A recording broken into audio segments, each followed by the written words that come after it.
Well, hey, greetings and salutations, everybody. Welcome to the best damn movie-related show on the planet Earth, the John Campea Show podcast, coming to you from right here in my quaint little studio. I am, of course, your host, John Campea, and it is an awesome honor and privilege, as it is every day, to have you, our international friends, gather around as we talk about our favorite things in the world, movies and movie news, TV and streaming, and all sorts of good stuff. Not just giving you our opinions, but hopefully giving you some information and context so you guys can form your own well-informed opinions, whether they're the same or a little bit different than ours.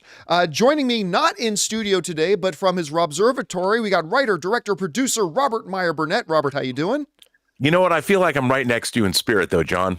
I'm right here. It's right like there. You are. And also joining us today, this is the first time I've had both of them on the show at the same time in a while, the wonderful and delightful Chris Carr is here. Chris, how you doing? I'm so good. I'm so happy the whole band is back together. I've missed you, R&B. I've missed you, too. I feel like we should play Freebird or something. We should. Now, they're talking nice, but they specifically had it written into their contracts that they didn't have to be in the same room. So, there was just too much tension. Yeah, too much. There always has too been. Much tension. She's the one that got away. Good to have all of you guys here joining us today. And we do have a bunch of stuff to talk about. And here's how today's show is going to go. We're going to start off by talking about a bunch of predetermined topics that we've got lined up for you guys to hear about. Also, then on the second part of the show, I'm going to take your live comments and questions. Now, normally, I also take questions from our YouTube channel members, but because Jonathan isn't operating the board today, I'm not able to do that solo on my own yet. So if you want to get a comment or question on the show and have us address it a little bit later, use the super chat feature that's in the live chat. They are currently still open, but once they get filled up, we'll be turning them off. And we'll address those as long as they're appropriate to be used on our show at or near the end of the program. All right, guys, with all that down, let's get things started with this. You know, we are kind of entering into a new semi-golden age, if you will, of video game adaptations. Now, for the longest time, it was three truths in life: death, taxes, and video game movies suck. I remember a long time ago when we were getting on the horizon, we had a World of Warcraft movie coming, and we had an Assassin's Creed movie coming, and we were like, this is it. This is going to be breaking of the curse. We are going to get And, you know, Assassin's Creed really sucked. And Warcraft, I liked Warcraft, but for most people, it was a bit of a disappointment. But now, I mean, forget about it. Like, now we got Super Mario Brothers making $1 billion at the box office. We got The Last of Us. And to follow all that stuff up, Fallout is coming. And a brand new Fallout trailer dropped this morning. Now, they put out a teaser for this before, and the teaser looked pretty good, got some people excited. Me and Dennis Zen and our buddy Spencer, we actually bumped into Walton Goggins at the Video Game Awards this year, which was pretty fun. But this is the first real trailer to kind of give us some story, to give us a little bit of background, let us hear some dialogue, all that kind of stuff. And I'll tell you what, guys, I loved what I heard and saw. I absolutely thought what we saw in this looked great. I mean, it's a little Walking Dead-ish in a way. I mean, thematically, it's kind of Walking Dead-ish, but whatever, it looked great. And I was in here in the studio this morning, and Jonathan was watching the trailer, and like, as he's watching the trailer, he's like, his finger was constantly pointing at the monitor. That's in this part, and that song's in the game, and that's there, and this is that. And I assume a lot of people are going to get excited about this. Anyway, Rob, you had a chance to watch this Fallout trailer. Let me ask you this. Where has your anticipation level been for this? And has this trailer done anything to move the needle for you? Well, it was at zero until I saw that teaser trailer for the first time. And look, you know, Jonathan Nolan, whether you loved Westworld or not, I mean, he even wrote the first draft of Interstellar, when Spielberg was going to direct it. He's a very smart guy, like his brother.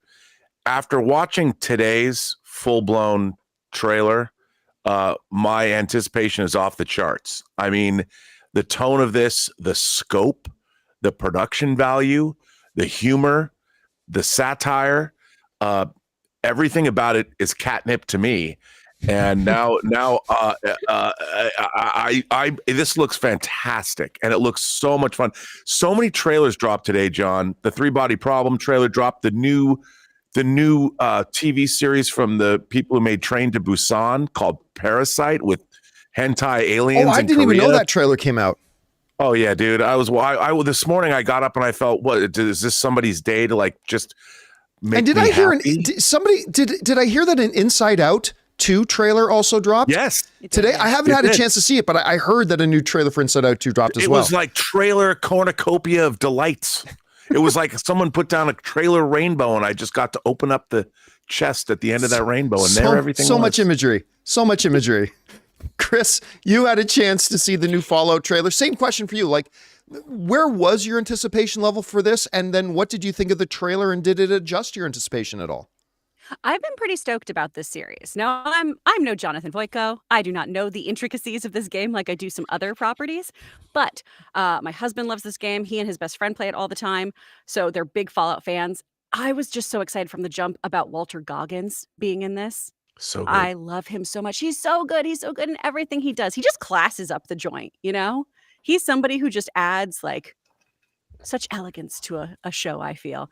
And I really just love his work in this. That fantastic kind of 1950s transatlantic dialect he's doing at the beginning has this great like Rod Sterling vibe happening. Then to see him shift into the ghoul character, I want to know so much about this dude. I love that line about this is just a little drop of drugs in a bucket. I can't wait to watch more of him. The only thing that does make me a little nervous, and I shouldn't feel this way, but it's just, it's hard to judge.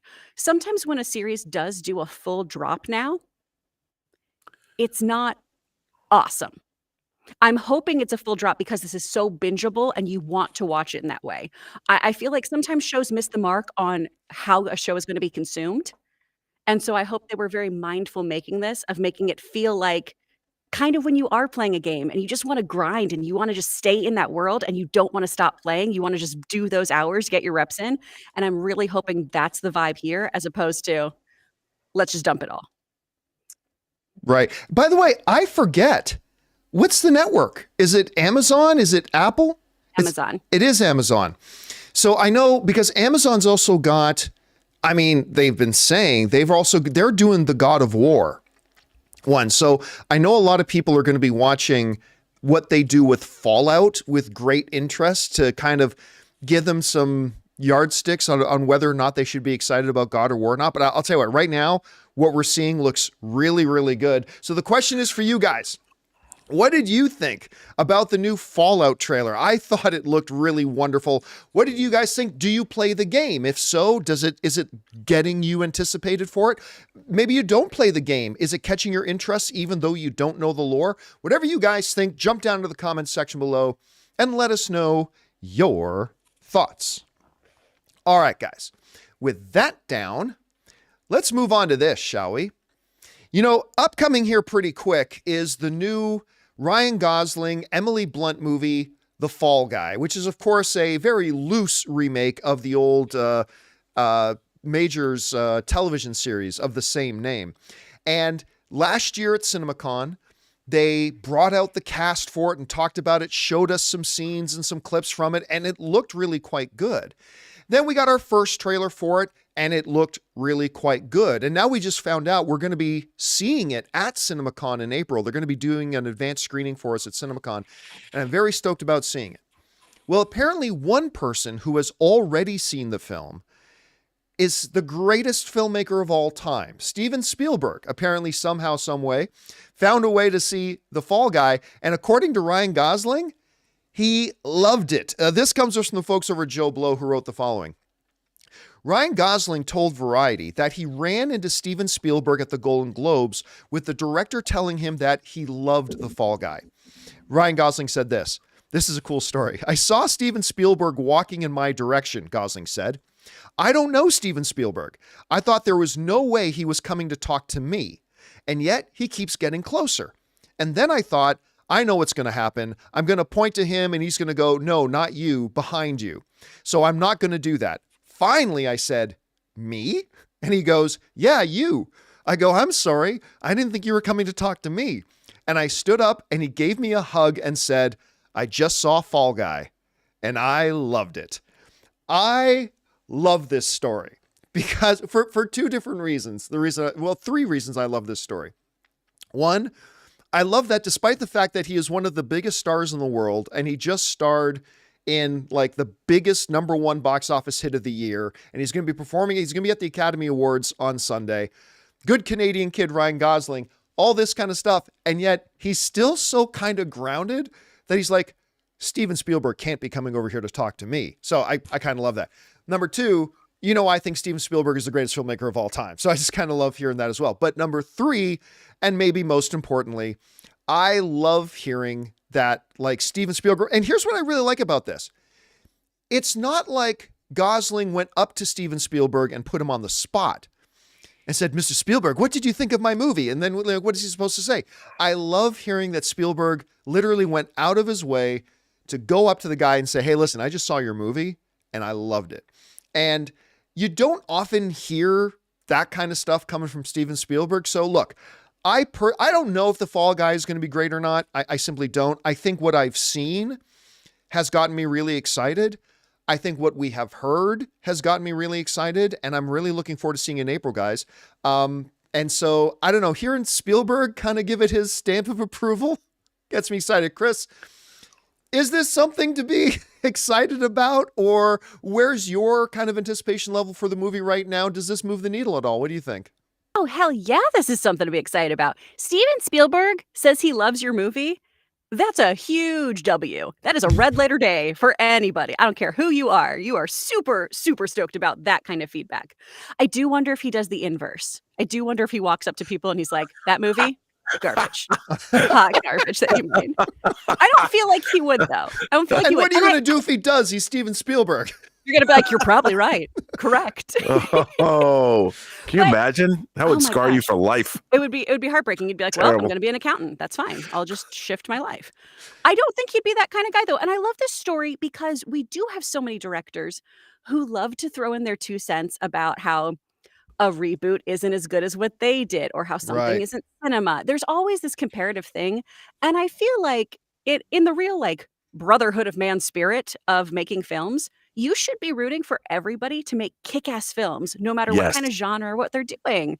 Like, you guys know it's so hard to make a movie. It's really hard. 100%. So it's so nice to see this. It's so nice to see this. And I'm really jazzed about this movie. I love Ryan Gosling. It's a stacked cast. You've got Hannah Waddingham in there. You've got Emily Blunt. You got Stephanie Hsu.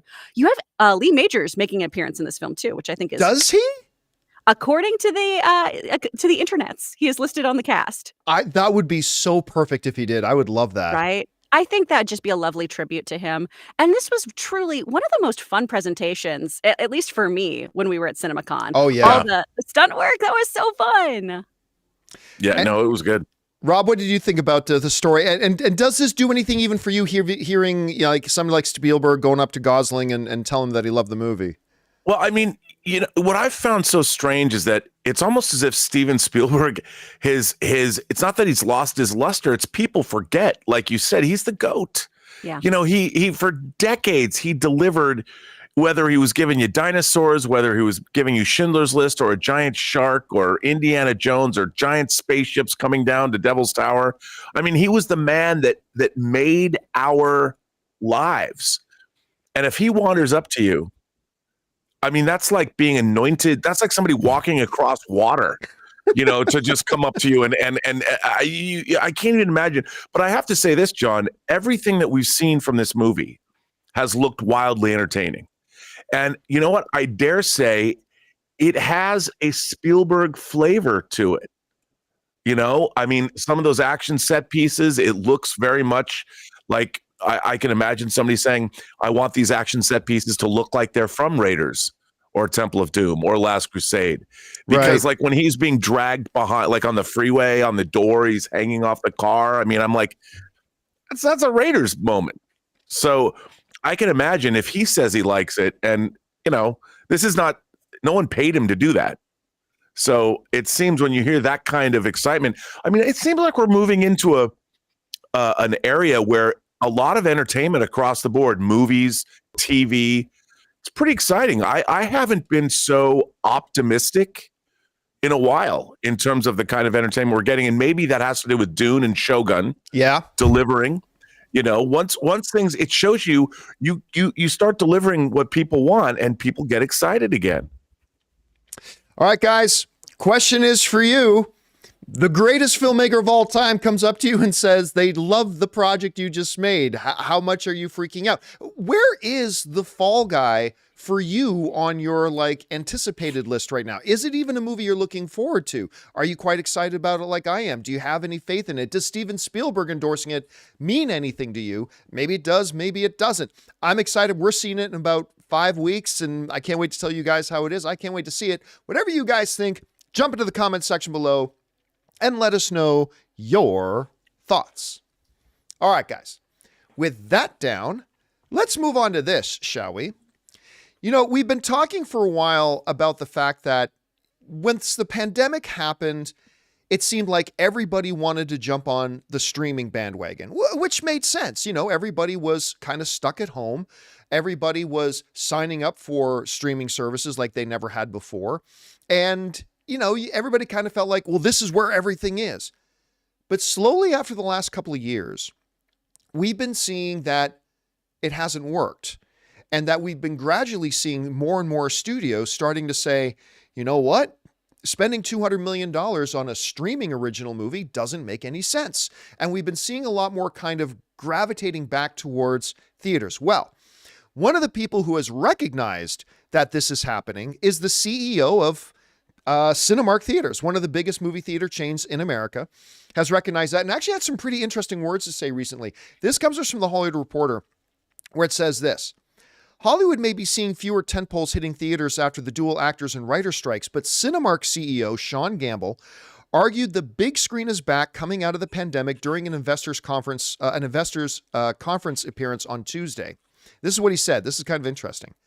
When we talk about our traditional studio partners, for the most part, we're hearing pretty consistently that they're aiming to get back to where they were pre-pandemic. And in certain cases, even go a touch beyond that, Gamble said to the Morgan Stanley Technology, Media, and Teleconference during a session during a webcast. The Cinemark boss insisted that the major Hollywood studios spent too much on streaming content to offset theater shutdowns during the COVID-19 crisis. Now, as Wall Street looks to elusive profitability, the major streamers are more cautious and selective with their content spend budgets to adjust to a more crowded and competitive streaming space. Now, guys, what the Cinemark boss is saying here is not unlike what we have all kind of been saying for the last couple of years. Rob, I even remember back when we were shooting the show out of the Stream studios, we would often have these conversations coming out and saying, all these, Netflix is spending how much money on this? And I was talking about how this isn't sustainable. They're not going to be able to keep doing this. This doesn't work. And then we started to hear some studio heads, kind of coming out and talking about that and saying, this isn't something that's going to work, that we're re-evaluating our business model and realizing, again, I can't remember which one of the CEOs, but said, it just seems that spending $200 million on a movie that's going straight to streaming and isn't actually going to make us anything, other than trying to be a retention tool, that doesn't seem a wise way to go. And then now we're seeing Apple, they're spending $1 billion a year. On yesterday's show, we talked about how they spent $700 million on just Killers of the Flower Moon, on Napoleon, and on Argylle. But even though that was a huge amount of money, their strategy of making sure they go theatrical first is paying off for them, at least in terms of Killers of the Flower Moon and Napoleon goes. And now we're seeing this theater head saying, this head of this theater chain saying, look, the studios are talking to us and they're saying, yeah, we've spent way too much money on streaming. We are cutting back how much we spend on streaming, and we're going to refocus our energies on theatrical. Rob, this is something that, all three of us have been talking about a lot, but to hear one of the CEOs of one of the theaters, is he just being optimistic because he's a CEO of one of the theater chains, or is what he's saying ringing true for you? I think it is ringing true for me because, look, here's the thing.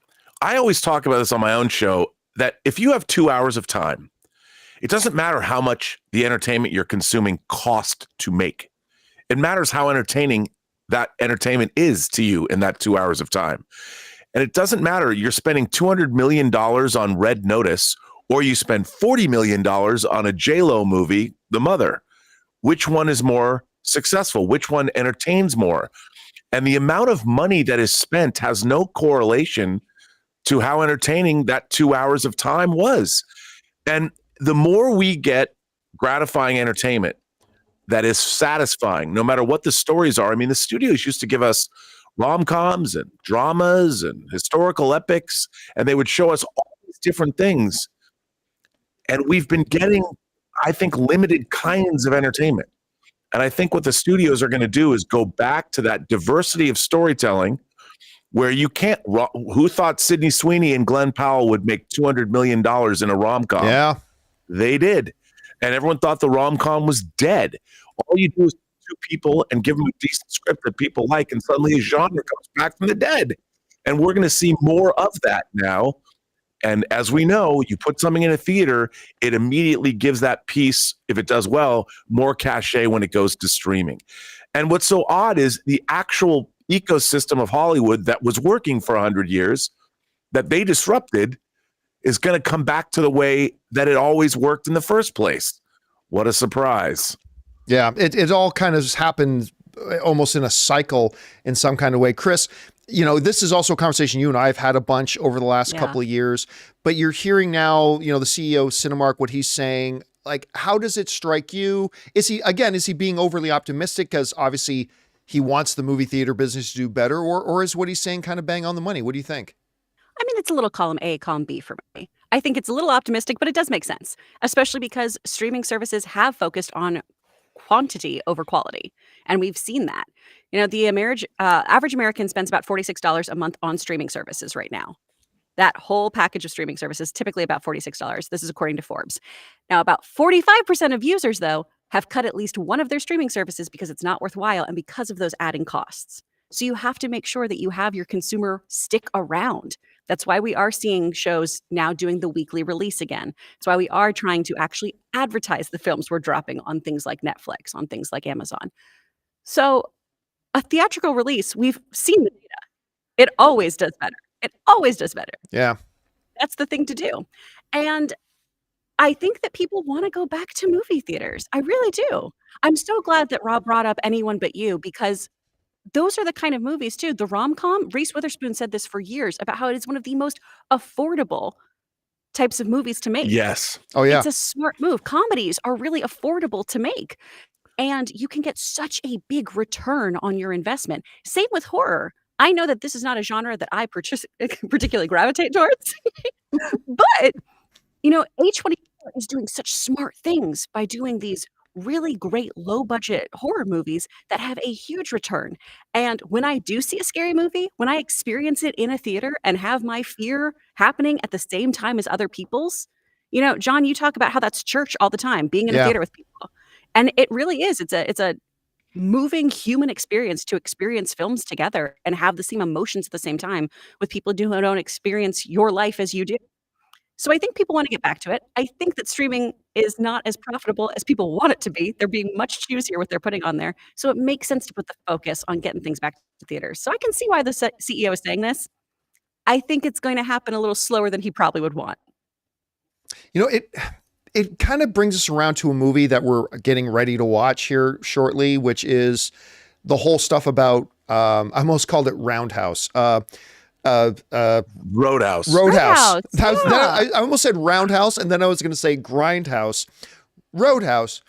Jake Gyllenhaal will be doing both of those things. He's going to be roundhousing and grinding. It's got all over the place. But I mean, especially when, like, we were just talking about what Apple's been doing, right? Like Killers of the Flower Moon and Napoleon. But I didn't like Napoleon at all. I thought Killers of the Flower Moon was fabulous, obviously. But I mean, those movies didn't do great theatrically, right? People aren't rushing out to see Ridley Scott or Martin Scorsese movies right now, I guess, but they didn't do great theatrically. But then because they went theatrical, when they went on Apple's services, they exploded. Yeah. And Apple has been talking about how the reason we've had so much success with them on our streaming platforms, on our various VOD outlets and everything, is because we had this theatrical strategy. And when you look then at a company like Amazon, an Amazon who has had success using the theatrical model, it's incredibly confusing to me that they're taking a movie like Roadhouse with a star like Jake Gyllenhaal, a recognizable IP, and just saying, you know what, we're just going to put it on Amazon Prime. And I mean, that's great. People are going to watch it for sure. But I just feel like, guys, that what the current history is showing us is that if they put it in theaters first, it'll do 2 times, 3 times better on VOD and streaming once they do it. So, like, Rob, what kind of rationale do you think like an Amazon has, or any other studio would have right now, for still thinking, yeah, you know what, let's just put this on stream? I can understand if it's not a great movie, if it's a movie that they don't think has any audience appeal. I get that. But when you have movies like, what was the Chris Evans one that I think he did with Ryan Gosling that went on Netflix? Rain Man. Yeah. Awful movie, by the way. Just $220 million. But like, why they didn't try a theatrical with that like they did with Glass Onion? Why, this is happening? Rob, what's their rationale for this? Like, what do you think in those boardrooms comes up when the CEO asks, what's the benefits of us just going straight to streaming? Like, what do you think those conversations are? I think that the fact that they have to spend money on marketing theatrically is something that, they market a little bit, but Amazon's not used to spending that kind of money. And you're not looking at $5 or $10. You're looking at $25 million to put a movie in theaters. And that's a big chunk of change. And they don't have a division to even handle that. It's a whole new part of their business. But, you look at David Ayer's movie, his Jason Statham film, Beekeeper. I just looked it up. It's made $150 million. $150 million. They cover the cost of the movie and they cover the marketing. And the movie did quite well. People love that movie. I haven't seen it yet, but you put that on streaming, it suddenly has its earned value that it never would have had it not come out theatrically. And people like seeing that. The thing is, the one thing people want from movie theaters is they want to be, as you say, John, they want to have an experience in a movie theater. And if you're given a film that gives you an experience, you think to yourself, I like being in movie theaters. I just was given 2 hours of joy and wonder. Like seeing Dune, you get 3 hours in a theater. Right. It makes you want to replicate that experience by seeing something new, something else. You see one good movie, you're like, I can't wait to get back to the theater to feel this again. And the better the movies are, and the thing is, we're seeing filmmakers are starting to. I heard an interesting thing that I read an article about how I think a studio executive was talking about. We're going to get more back into the 90s when you had all of these younger indie filmmakers coming out of new filmmakers that are emerging, like the brothers that made Talk to Me. And you're going to see lower budget movies, but they're all going to have a very diverse story. They're going to have diverse stories and things we haven't seen before and different approaches. And they're not going to necessarily be expensive, but they're going to provide that joy and experience that you get in a movie theater, because people are like, wow, I'm seeing something new that excited me, that I'm hearing a new voice that I haven't heard before. And how great is that? And that's what the movies are best at doing. That's a win for everybody. That's awesome. Yeah, when something like that can happen, that's absolutely right. It's completely a win for everybody. So the question is for you guys, what do you make of the CEO of Cinemark statement saying, listen, he's talking to studios, they're talking about how that pipe dream of whatever that streaming was going to be this big pot of gold at the end of the rainbow, and everybody was pouring all investment, saying they're all pulling back from that now. They're telling them they're repivoting their priority away from streaming now to theatrical. Is it just wishful thinking on his part, or is he being realistic at this point and thinking that stuff? Whatever you guys think, jump down to the comment section below and let us know your thoughts. Okay, guys, with that down, let's move on to this, shall we? Some of you may have forgotten, I know I have all the time, that there's a new Karate Kid movie coming. No, it is not it's not a movie version of Cobra Kai. I'm not even sure if it's supposed to be in the same universe as the original Karate Kid movies at all, even though Ralph Macchio is in them. Well, and he's in it, and Jackie Chan bringing in the other Right. Karate Kid. So, does that mean the other Karate Kid actually happened in the same universe as I don't know. But one of the things that we do know right now is one of my favorite people in the business, Ming-Na Wen, is going to be starring in this. Now, of course, she was one of the stars of what I thought was the complete piece of garbage Agents of S.H.I.E.L.D. show. But I know a lot of you guys like that show, and that's great. She's had a long and incredible career, and she's just exceedingly cool. But apparently she is going to be in this new Karate Kid. This comes to us from Variety, who writes this. Ming-Na Wen has joined the cast of Sony's new Karate Kid film. Previously announced cast members include American-born Chinese star Ben Wang in the titular role, plus Jackie Chan and Ralph Macchio, who will reprise their characters from previous entries in the franchise. Joshua Jackson and Sadie Stanley will also star. Much like the film's plot, details of Wen's role are currently under wraps. The movie will be directed by Jonathan Entwistle, the creator of Netflix's I Am Not Okay With This and The End of the Fucking World. Peter Rabbit writer Rob Lieber will pen the screenplay, while Karen Rosenfeld will produce. Sony Pictures will release the film in theaters on December 13th, 2024. This movie's coming out in like 9 months. In like 9 months, this thing is coming out. And I guess they should obviously be going into production here pretty quick with them announcing, all the casting and all that kind of stuff. So look, I got to tell you, I'm a little bit confused by this, because are they kind of suggesting that the original Karate Kid, that the Karate Kid Redux that they did with Jackie Chan and what's Will Smith's son's name again? Jaden, that's it. With Jaden Smith. By the way, I really like that film. Okay, I'm going to say something real unpopular. I don't think it deserves the hate that it gets. I like it better than the original. Oh. Hot take. I really enjoyed it. I don't know that the original holds up as well. I know that's totally sacrilegious to say, but whatever. Man. I'm here to be honest with everybody. So, but are they just saying then it's a total coincidence that Ralph Macchio's, Daniel's relationship with Mr. Miyagi and the whole thing that this Mr. Lee guy did the exact same kind of thing, and it's all just a coincidence? Now they're having a Karate Kid Avengers crossover where I don't know. I'm not quite sure. Listen though, I'm not going to lie. I am also oddly curious about this film. I am oddly curious about it. I was like everybody else when it came to why are they making this?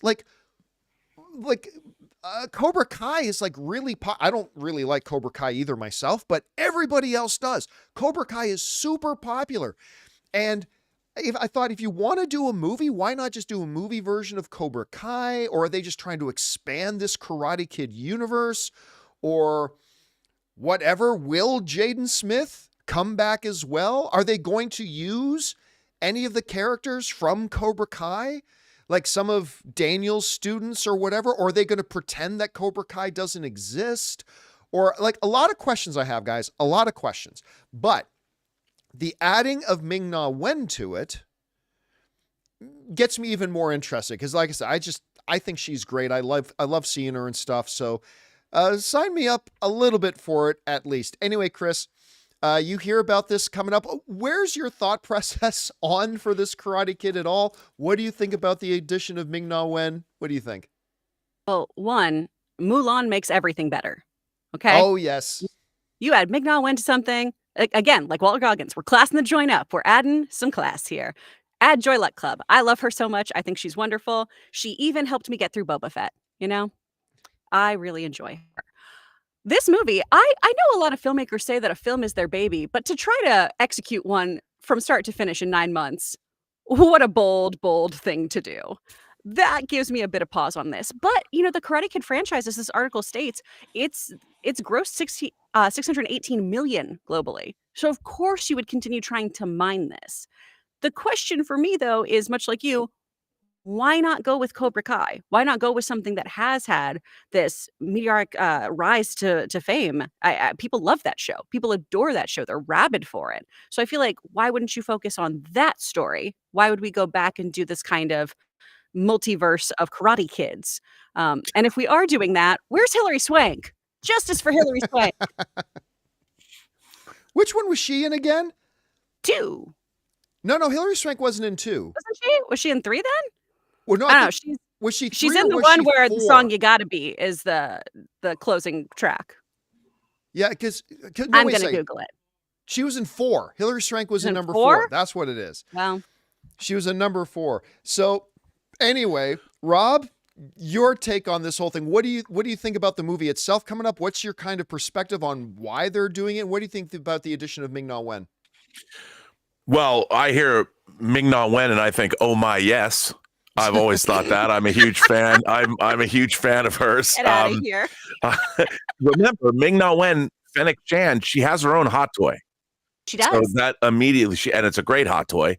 And you put her on the Boba Fett throne, in Jabba's palace. It's pretty dope. That's a great display. But I've really liked her. And I think that, look, does the world need another Karate Kid movie? I mean, we were just talking about how originality is what's giving people joy at the box office. So look, if anything can be good if there's a good script, great characters and a great script, and the film turns out to be great. I do feel like looking at a new Karate Kid movie is scraping the bottom of the barrel of a well-trodden IP that doesn't have a whole lot of places to go that it hasn't gone already. So I don't expect something that's going to be revelatory in terms of, wow, what a narrative. I can't believe we just saw that story. I mean, you know what I mean? I that said, there's got to be some reason that people want to put millions of dollars behind it. And oh my, yes is one of them. So I'll say that's okay for me. Bring on Fennec Chan. All right. By the way, I hated Book of Boba Fett like everybody did, but that last scene at the end, what was it, season 2 of The Mandalorian? That ends with Boba Fett sitting in Jabba's throne and Ming-Na Wen coming in and like kind of sitting on the arm of that's an awesome shot. I mean, I don't have many hot toys, but I would buy that hot toy. That is one I would take. There is one. You can get Boba Fett on the throne and you can get a separate Fennec Shand. I mean, those are life goals, to be sitting in that throne, to have Fennec Shand sitting next to you. I mean, that's true. That's wish fulfillment right there, man. I'm telling you. Actually, I see a bunch of people in the live chat kind of bring it up, but why not Jaden Smith? Like, if you're bringing in Jackie Chan from that one, wouldn't it make sense? I mean, or do you think this is just about like the new Miyagi figures, which would be Ralph Macchio and Jackie Chan? They're the new Miyagi figures. It's really focusing more on them. Or do you think we could find out that Jaden Smith may appear? Actually, what was the last thing Jaden Smith was even in? I don't even know if he acts anymore. I'm not saying he doesn't. I'm just saying I don't even know if he does or not. With Cobra Kai, I don't think we've seen a more effective shared universe that's gone back and mined its past better than that Cobra Kai TV series has. Yeah. So it wouldn't surprise me if somebody has a cameo, kind of like when Lucas Black shows up in another Fast and the Furious movie, honoring the drift, bringing it back from the drift. All right, guys, question is for you. What do you think about this? First of all, this maybe some of you didn't even realize there was a new Karate Kid movie coming. I wouldn't blame you for that. And it's going to be coming at the end of this year. Like, it's coming out in like 9.5 months. And what do you think about the addition of Ming-Na Wen? I mean, whatever you think about a new Karate Kid movie, you can't be mad at the addition of her, can you? Anyway, whatever you guys think, jump down into the comment section below and let us know your thoughts. All right, guys.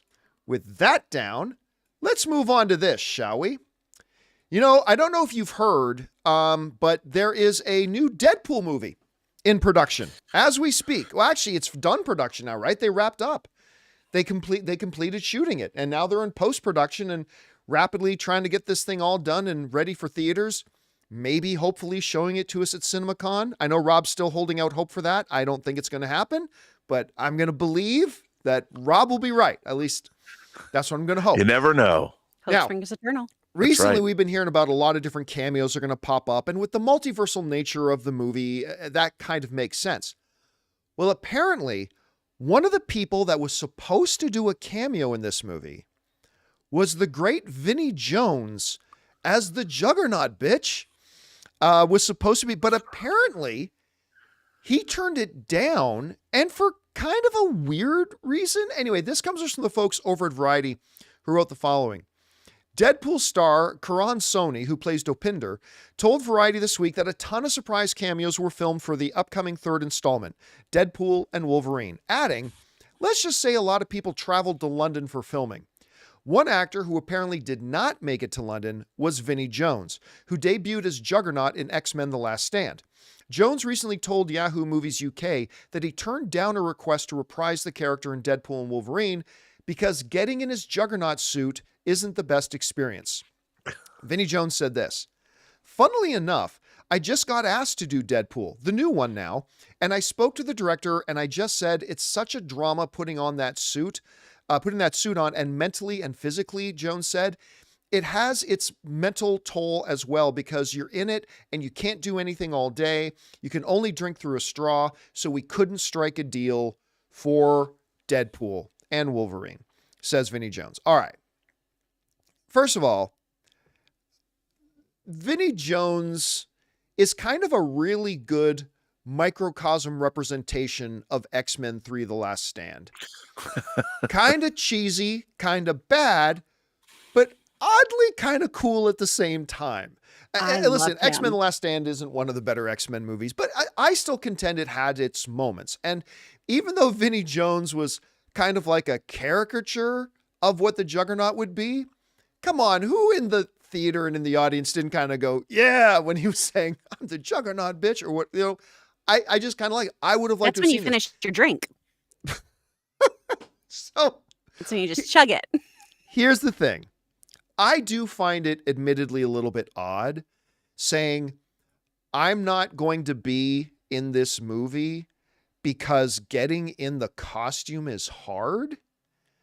I mean, listen, Vinnie Jones is as hard-nosed an SOB who's in the movie industry kind of as it gets and as it comes. I mean, like, so no one's going to be accusing him or dare suggesting that he's in a kind of a wussy, but I mean, really?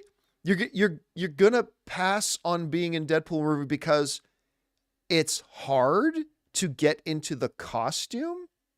And at first, and there's another side to this coin here I'll get to in a second. At first I was kind of thinking there are people out there who are working in a hot kitchen all day in 120 degrees, like flipping burgers and doing whatever else. I mean, that's hard. There are people who work road construction for 10 hours a day, like working on hot asphalt and digging ditches. That's hard. Getting into a costume? Really? That's the hard thing? Now, I will admit, though, once I thought about it a little bit more, I thought to myself, okay, but what's he getting out of it? Right? Because if it's just a cameo, like they're not going to give him $500,000 to show up for a day of shooting. No. Some people might have thought this, but it's a very real possibility. They were offering him like $5,000 or $15,000 to come down for the day. And then maybe if you're Vinnie Jones, you're like, is doing that what I had to go through to get into that Juggernaut outfit? Is that worth what a first class flight might cost me to get there? Is it worth, $15,000 for me to come down for a day? And by the way, I don't know that that's what they were offering, but it very well could have been in that neighborhood. And then I started to soften on it a bit. Like, well, maybe it's not so ridiculous. Like, it'd be stupid of me to turn down being for me, John Campea, to appear in Deadpool 3 because I think I look stupid in that shirt. I look stupid in every shirt, but whatever. But if then I found out they were only going to pay me $20 to do it, then yeah, it's not worth the hassle to me. So I don't know. Anyway, Rob, you hear what Vinnie Jones has to say. First, okay, let's stick with Vinnie Jones for now. Like, what do you think about, them asking him to be? Would you have been interested in seeing him in it? What do you think about why he's not being in it? And then expand it a bit. If they're asking Vinnie Jones to be in this thing, who else is going to be in this thing? What do you think about this? Oh, everybody is going to be in this thing. I mean, I can hear Gary Oldman from The Professional, everyone, I mean, it's, so it doesn't surprise me, but we had a Juggernaut in Deadpool 2. There was the Juggernaut in Deadpool 2. That wasn't awesome Juggernaut, by the way. An awesome Juggernaut. So I can understand, but I'm sure they wanted to get Vinnie Jones back. I can only imagine the jokes they'd make about X-Men 3. It'd be pretty damn funny to see. But I can understand, like, if you're just showing up to be seen and there's not a lot of substance there for you, I can understand him not necessarily wanting to go to trouble for very little return, whether it's financial or even in the movie. Like, if I had something that was going to be really memorable.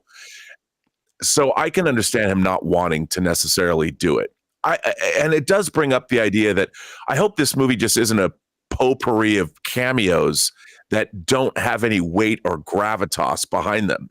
I'd like to see, I mean, look, the joke in Deadpool, was it Deadpool 1 when they go to the X Mansion and they see all the X-Men in the one room, or was that Behind the door? Behind the door. Behind the door in the second one. That was worth it. Like, that moment was worth it, but that was because they were filming another, they had those characters together because they were filming an X-Men movie. That was worth it. But, if that's the whole movie and it was like that, it might not be so attractive for him to come back. Yeah, I can see that. And again, like I was saying, like, maybe the money wasn't worth it and all that kind of stuff. Anyway, Chris, you hear this coming from Vinnie Jones. What do you think about him not coming back? And then same question that I put to Rob, like, what does this imply to you, if anything, about who else we could see popping up in this thing? What do you think? Like Rob, everybody, get ready to see Ray Park as Toad again. I wouldn't doubt it. Absolute nightmare.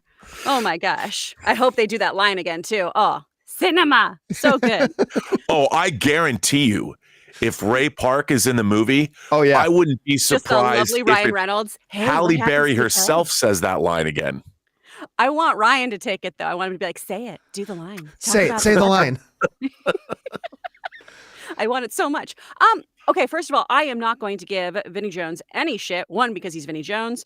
2, because I used to work for the Mouse as an intern, and I was friends with King Louie and Mr. Smee, and I would cry inside my suit because I am so claustrophobic. Getting in this booth, you guys, actually has been a very uphill battle for me. We've made big strides. We've made big strides here. But when I would wear those suits, I would be absolute panic. You sweat through your clothes in a 60-degree room. Like, it was miserable. It was miserable, and I was making minimum wage.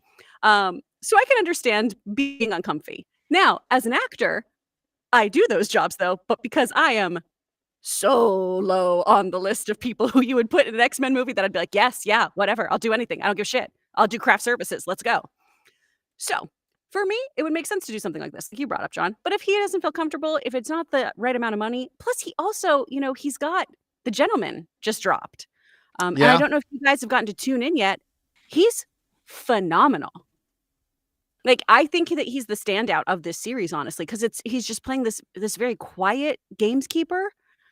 It's a very different kind of side of him. I was also such a huge fan of his in Gallivant, which was tragically cut after 2 seasons. He did wonderful work in that. So, he might have some other things in the fire. And I don't know, too, if the money's not worth it, if the time doesn't work out, if you're already in a comfy suit, I don't know if you do want to revisit such a memeable line. Some actors would do it. Some actors might also go, no, thank you. Like, maybe he's just like, also part of him is just, I just want to move past that. Yeah. The guy who plays Schmidt, people yell at him all the time, New Girl lines, where they'll be like, 29. How many times do you think people see Vinnie Jones and yell, Juggernaut bitch? I mean, that has to be a constant. It's a bold thing to do, just a strong man, but. Do you guys think it's different, though, if, they came to him and they said, it's not going to be Deadpool and Wolverine and Juggernaut, but we've got, an actual role for Juggernaut in it, and he's going to have like 15 minutes of screen time. Do you think that changes Vinnie Jones's maybe outlook on this? Or do you think the whole thing about, the pain in the ass it is to get into that costume? I mean, I saw somebody in live chat saying all you had to do was put on a helmet. No, there was that full bodysuit. Now, he didn't have to get claustrophobic like you and put something like go into a full costume or anything like that. But do you think if it was like a more meaty role, that maybe it was something he would maybe do? Or do you think all this other stuff is just like, nah, he just wants to get past the Juggernaut? What do you think? Potentially, if it was a juicy role, then maybe he could withstand being in that uncomfortable suit. But on the other hand, if he really absolutely hates that suit, maybe to be like, more time? Fuck y'all. I'm not doing that. Vinnie Jones wouldn't say y'all. He'd get very fun and cocky about it. But you know what I mean. All right, guys. Question is for you. What do you think about that? Apparently, Vinnie Jones was officially offered a cameo as Juggernaut in the upcoming Deadpool and Wolverine. Do you like the reason? Is it understandable why he didn't do it, especially considering it was going to be such a small, little, quick cameo? And for the rest of you guys, if they were asking him to come back, who else do you think they're asking? How many cameos do you think we're going to see in this thing? Whatever you guys think, jump down into the comment section below and let us know your thoughts. All right, guys. With that down, let's move on to this, shall we? The news and the drama surrounding the production of Rust, the Alec Baldwin starring Western that, the production ended with the tragic passing of the cinematographer who was shot when a live bullet was somehow managed to get on set and into the gun that Alec Baldwin was using. And there are criminal proceedings and trials going on surrounding that right now. As a matter of fact, one of them has just come to a conclusion. As the armorer, the person responsible on set for all the weapons and the props and stuff like that, Hannah Gutierrez Reed, I believe is her full name. Her trial has been going on and the verdict has come in and she has been found guilty of involuntary manslaughter. I already saw some people asking, why wasn't she found guilty of murder? Well, because she clearly had no intention of harming anybody. Like this was clearly intentional. This was the right charge for her to face. Involuntary manslaughter was the right charge, and she's been found guilty. And a lot of interesting things came up in this trial and with this verdict. And Alec Baldwin himself is also going to be facing an involuntary manslaughter charge pretty soon, something I don't think he should be charged with, but we'll get to that in a minute. But this is what came out. Some very interesting things came out of this trial. As we go over and take a look at this, the prosecutor said this. She said she had 6, get this, 6, the investigation turned up, live rounds on that movie set. The earliest date that I can track them for you is October 10th, 2021. This is the prosecutor, Morrissey, said during the Wednesday's closing arguments. 6, and she failed to ferret them out for 12 days. What that means is that she wasn't shaking any dummy rounds. She wasn't testing anything. If she's not checking the dummy ammunition during the pendency of the filming to make sure that those rounds that are designed to look like live rounds are in fact dummy rounds, then this was a game of Russian roulette every time an actor had a gun with dummies. One of the big questions that a lot of us asked when this horrible tragedy happened was, how the hell did a live round, let alone 6 live bullets, end up getting on set? And apparently the investigation never figured that out. The investigation never came up with any answers as to how these live rounds even got on set in the first place. But what became really interesting too through the process of the trial was finding out what the process is supposed to be, right? Because the process of this whole thing is supposed to be a mixture. There's a 2-pronged fail-safe. First, when you're dealing with, prop guns, is that you have the armorer, in this case, Gutierrez Reed. The armorer is supposed to be the de facto person, right? This is the person responsible to making sure, hey, everything's safe. These are all fake dummy rounds. There's no real bullets here. She's supposed to be checking them. She's supposed to verify as the armorer that everything's good. Everything's fine. What then we found out in the trials that there's a second stage to that. Because once the armorer confirms that a prop gun is completely safe, it is then the assistant director who then takes the gun, rechecks it themselves to make sure everything is fine, and then the assistant director is supposed to take that gun and hand it to the actor. Well, as it turns out, in this situation, the assistant director also didn't do their job. This also comes to us from CNN, who wrote the following. Assistant film director David Halls admitted during the trial that he was negligent in checking the gun and did not properly look through all the rounds in the gun's chamber when Gutierrez Reed presented it to him. He said she opened up the latch to the revolver. I recall seeing 3 to 4 rounds, but of what I believed to be dummy rounds, Halls testified. He later added, I don't recall her fully rotating the cylinder. Halls then yelled, cold gun, before the weapon was handed to Baldwin, a remark meant to indicate that the firearm did not have any live rounds. According to a court document, Halls took a plea deal in 2023 for his role in the shooting. Okay, so point of failure number 1. The armorer clearly never checked to see that these were dummy rounds. I mean, I get it. You don't think live rounds are going to be there anyway, but her specific job was to make sure that the gun was prepped, ready to go, and completely safe. Then just in case she misses something, the assistant director is then supposed to take the gun, check to see that they're dummy rounds, and then pronounce cold gun, which means to everybody on set, this gun is a completely safe prop. By pronouncing on set cold gun, they just said to the director, to the actors, to the cinematographers, just told everybody on set, safe weapon. So the armorer messed it up. Then the assistant director admitted negligence because the assistant director didn't actually check it himself before declaring cold gun. And then it got handed off to the actor. Now, this is where it also gets really interesting. Variety wrote in their coverage of it that Baldwin had been, when the shooting happened, Baldwin had been practicing for a scene and he was drawing and pointing a revolver with guidance from Hutchins and Joel Souza, the film's director, according to a probable cause statement filed in January of 2023. The prosecution argued Gutierrez Reed, that's the armorer girl, failures allowed 6 live rounds to make their way onto set and that she did not conduct vital safety checks of the gun and ammunition that would have caught the live rounds.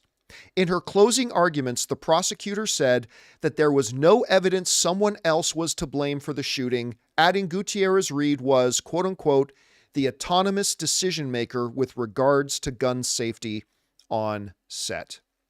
So guys, the tragedy of this, as you know, this cinematographer Hutchins dies as a result of this, as often as it is with tragedies, there's usually not one point of failure. It's usually a domino effect of a couple of points of failure. You know, Gutierrez. And by the way, Gutierrez, she is the daughter of a legendary Hollywood armorer who was the armorer on movies like LA Confidential, Miami Vice, did all the armor stuff for Brad Pitt and Val Kilmer and like all this kind of stuff. And he trained her himself. This was not her first movie. She had already done her first movie. This was now going to be her second project that she was an armorer on. And yet, according to the court findings, never checked the weapons. The assistant director never checked the weapon and then proclaimed to everybody on set, including the director, cold gun, this thing's thing. And then according to this police report, the director and Hutchins herself, who tragically passed away, were guiding and directing Alec Baldwin in their rehearsal with the gun. I mean, this is just so avoidable. And as of right now, according to the reports, she's not been sentenced yet. Gutierrez Reed has not been sentenced, but they say the involuntary manslaughter charge carries up to 18 months in jail and I believe a $5,000 fine and community service. So she may get no jail time. She might get 6 months. She might get the full 18 months. We'll have to wait and see. I mean, clearly she's going to be scarred for life, and clearly she never intended for anybody to get hurt, but this was severe negligence. Anyway, Chris, this is obviously a story we've been following. When something like this happens and somebody in the movie making community passes away, it's a huge tragedy, especially when it's avoidable. What were your main takeaways from the trial results, from the guilty verdict? What do you think happens from here moving forward? Because again, Alec Baldwin himself is also still going to face charges for this, and we'll see what happens with that. But what's your takeaway from all this? Learning about the 6 live rounds that Yeah. did not get taken care of. It is woeful negligence. This was so completely avoidable if people had done their due diligence. And that's what's really sad here. The article that we brought up here has statements from Hutchinson's parents and sisters who are hoping that they get, their daughter, their sister justice. It's a very complicated issue because obviously, yes, it was not intentional, but that kind of neglect cannot go unnoticed. Someone died because somebody didn't do their job. And I know throughout us talking about this story, throughout us reporting on this, people have constantly written in the comments to, how could an actor not know the difference between a live gun and a cold gun? Even when we go through weapons training, you guys, the point is that it looks and feels real. That's why the armor is there. They have to help us out with these things. They are the first stop, last stop on making sure we are safe on set. Despite any weapons training we might do ourselves, we're also not supposed to check that gun and mess with it any further after we've been handed it. There are other protocols put in place. I'm so glad you brought that up because I saw so many people saying, well, Baldwin himself should have checked the gun. He's not supposed to do that. Like he's like, not just, it's not his responsibility to, he's not supposed to mess around with it on that level. It's part of what we're supposed to do. And other people saying, well, he pulled the trigger and why was he pointing at her? That was the shot. That was the shot that Hutchins was helping him line up and everything. They were practicing that move. He pulled the trigger because that's how the scene goes. And if you were told it's a cold gun, you don't think there's a live bullet. You would never think somebody just gives you a live bullet on set. That's wild, especially after going through all these things. Now, obviously, Alec Baldwin is still going to have to go back to court again. He's going to face this involuntary manslaughter charge. Film sets are going to be very different. That's my takeaway from this. Film sets are going to be wildly different after this. And frankly, they should have been different after, 100%. After The Crow, after other incidents. I think we are going to see people using CGI instead to have those kind of gun bangs go off and things, because it's not worth it. It is not worth it to have somebody's life lost because of these protocols not being followed. And if it doesn't change to that full extent of no longer using these blanks and everything, you are going to see so many more protocols put in place when it comes to armors. There are going to be more systems, more protections, and I still don't know if people are going to feel comfortable with that after this. You raised a really good question and point about the fact that this is something that should have never been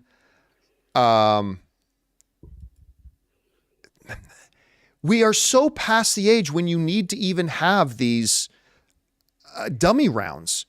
I mean, one of the big things that happened immediately afterwards too, the Nathan Fillion show, The Rookie. The Rookie. It was a show about police.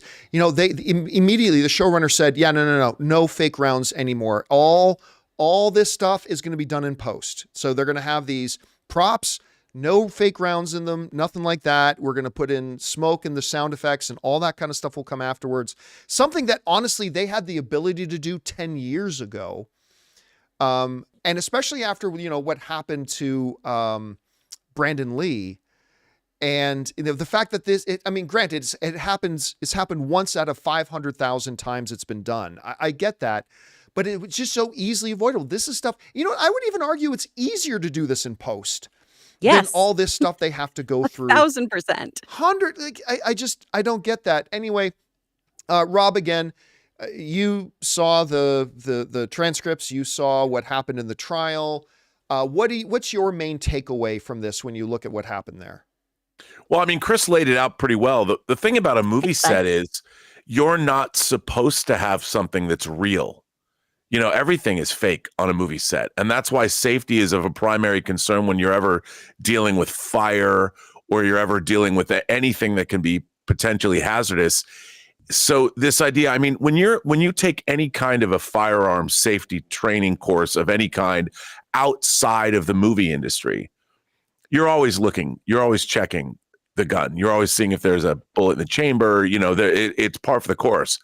But when you're on a movie set, there's no reason for an actor should not, I know it sounds counterproductive to anybody who's ever had any gun safety training, but on a movie set, there's no reason for an actor to believe he's ever been handed a gun that has live ammunition in it, because there will never be live ammunition on a set.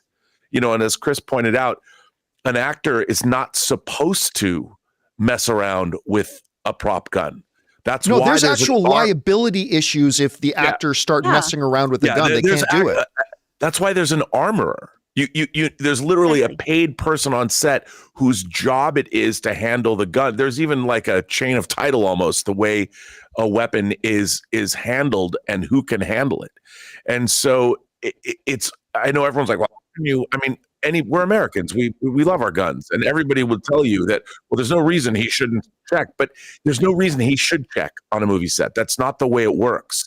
And protocol is very, very important on a movie set, not just for firearms, but for anything. And when anything to do with something that's potentially hazardous, you have everybody very hyper aware of that. It's the real concerning thing is, why was there ever live rounds on a movie set at all? How did that even happen? And that's the thing that freaks me out. Yeah. I get the understanding some people have about, well, ultimately, he's the one, Alec Baldwin was the one with the gun in his hand. But again, there was a system in place that you had an armorer whose job it was to make sure that the weapons were safe. And then even after that, a part of the process is that the assistant director, like the actor doesn't go over and get the gun. An assistant director has to take it, double check the weapon themselves. So that's 2 points. That's 2 fail-safe points. And then it was declared cold gun. It was declared that the director believed it was a cold gun. The cinematographer thought it was a cold gun. That's why they were directing Alec Baldwin and telling him to point his gun and all that kind of stuff, because they all believed. And so I just don't see, I saw one legal guy on one of the debate show. They were talking about this case and said, if we're going to say that the actor who has been told by the experts this is now a safe prop is responsible for what happens to the prop, then anytime an actor gets in a car and drives for a scene, if the tire blows and the car crashes into somebody, the actor's responsible, because the actor should check every part of the car before they get in a car. Nobody would do that. I mean, it's just utterly preposterous. That does set a weird precedent if you go into it that deep. Ooh, interesting. Yeah, I mean, so anything that an actor uses, they're now supposed to be the expert in that thing. And if something goes wrong with that thing, the actor's now responsible instead of the people who are actually responsible for that stuff. Look, it's just, now, look, one of the things that I said on open mic yesterday, that we don't know all the details yet. Sure, we may find out. This, by the way, I am making this up. This is pure hyperbole. I'm just saying this as an example. We may find out as the court trial goes on that somebody gave Alec Baldwin a box of real bullets because for his birthday, hey, you're shooting a Western and here's a fun little gift, like a box of bullets because you're shooting a Western.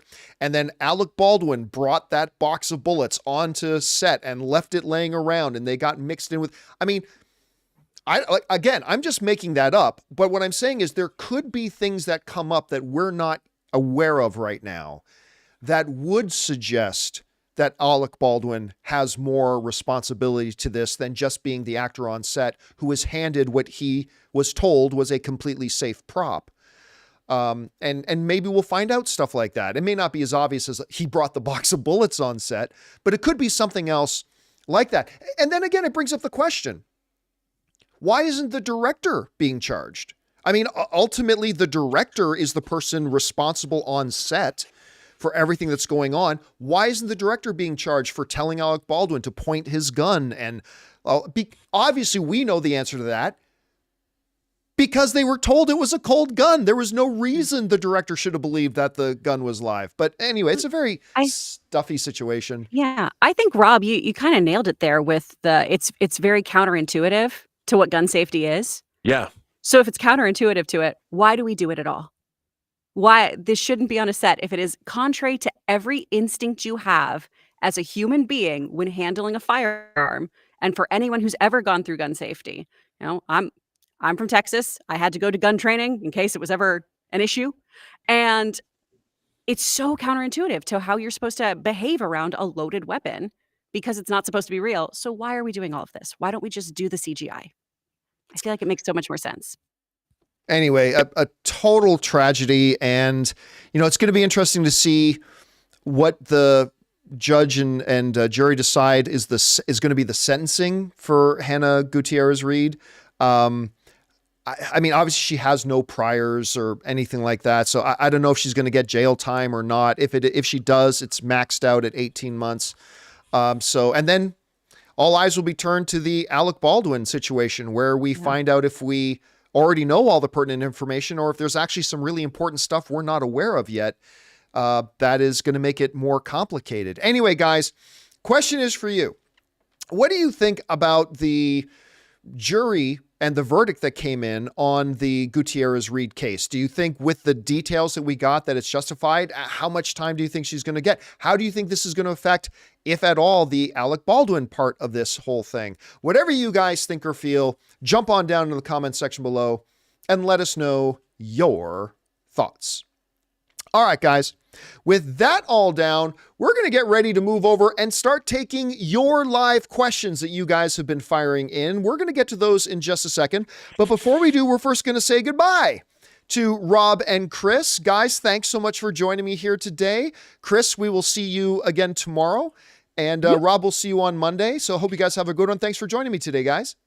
All right, John. Chris, great to see you again. It's so good to see you, babe. I miss you. I miss you too. And now, guys, before we get to your questions, we're going to take a quick second and thank one of the sponsors of today's episode of the John Campea Show podcast, our friends at Factor.